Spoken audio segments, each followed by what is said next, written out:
उस सच्चिदानंद परमात्मा को प्रकाशित कर देगा। जब सूर्य उदय होता है सुबह, तो हमें सब कुछ दिखने लग जाता है और रात होते ही दिखाई देना बंद हो जाता है।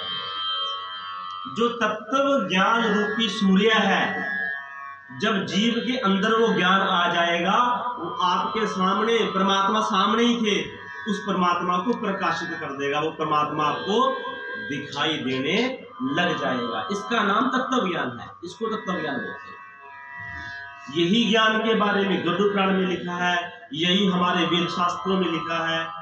लेकिन ये कब मिलेगा, कहां से मिलेगा?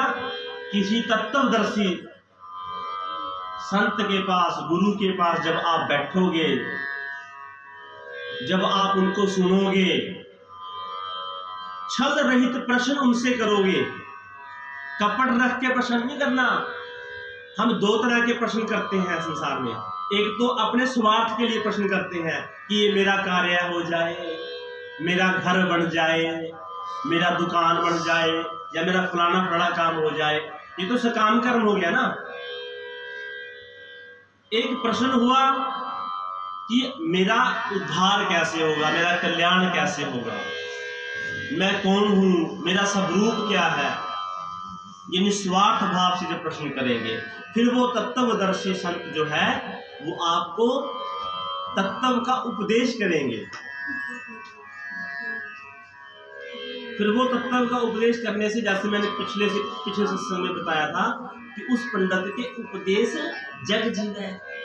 100 पंडित जो सारस पीवे, वो पंडित है सारे जो सारस पी रहे हैं, और उस पंडित के उपदेश से फिर दूसरे का कल्याण होगा। तो इस प्रकार जो तत्व ज्ञान है वो परमात्मा को प्रकाशित कर देगा, सामने दर्शन हो जाएंगे, दिखाई देने लग जाएगा। लेकिन जिनका मन तद्रूप हो रहा है, जिसकी बुद्धि तद्रूप हो रही है, और परमात्मा में ही जिनका निरंतर एक ही भाव की स्थिति बन गई है, पूरे दिन भर की दिनचर्या का काम करते करते लेकिन मन केवल एक ही भाव हो गया, तद्रूप। जैसे वो सामने वाले वैसे अपना रूप बना लिया, उसको बोलते हैं तद्रूप। ऐसे तत्परायण पुरुष ज्ञान के द्वारा, किसके द्वारा? ज्ञान के द्वारा पाप रहित होकर के, क्योंकि ज्ञान में इतनी शक्ति है कि ज्ञान आपके अंदर प्रवेश करते ही आपके संपूर्ण पाप कर्मों का विनाश कर देता है,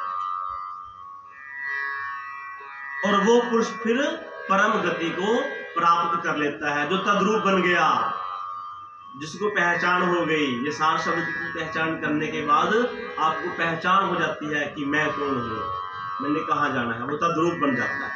तो उसके लिए कुछ कर्म करना इस संसार में और ना करना एक बराबर हो जाते हैं।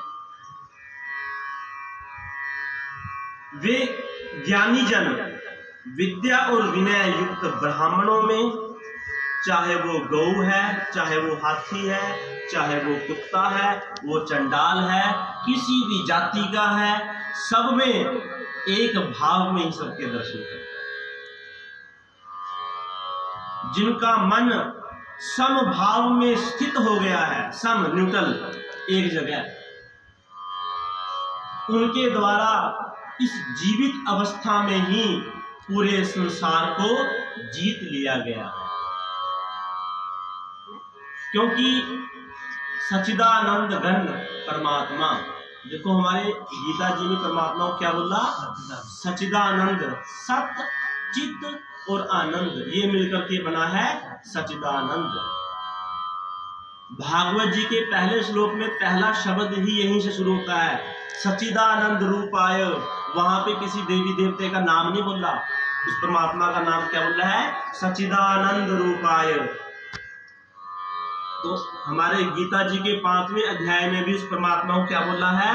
सच्चिदानंद परमात्मा निर्दोष और सम है, उसमें किसी प्रकार का कोई दोष नहीं है। जिनको शब्द गुरु की प्राप्ति हो चुकी है वो मुझे बताएं कि उस शब्द में क्या दोष है। तो बता सकता है?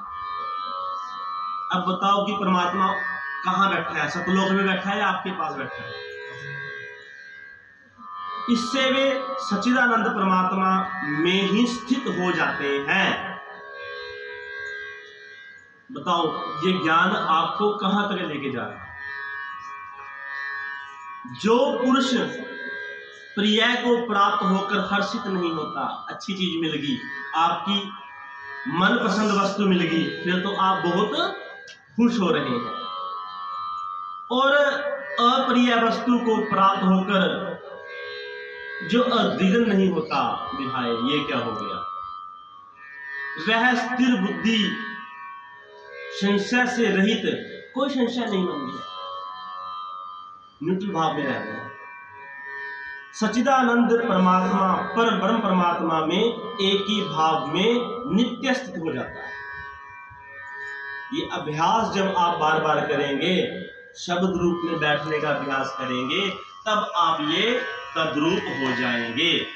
फिर कोई भी कर्म आपको, कोई भी पाप कर्म, चाहे वो अपने हाथ से आपके हो रहे हैं, फिर भी वो कर्म, वो पाप आपको दोष नहीं लगेगा, उसका कोई भी फल आपको भुगतान नहीं करना पड़ेगा, दोबारा फिर इस जन्म, अगले जन्म में नहीं आना पड़ेगा। क्योंकि बाहर के जितने भी विषय हैं, भोग विलास हैं, इन सब से आसक्ति रहित अंतःकरण वाला साधक आत्मा में स्थित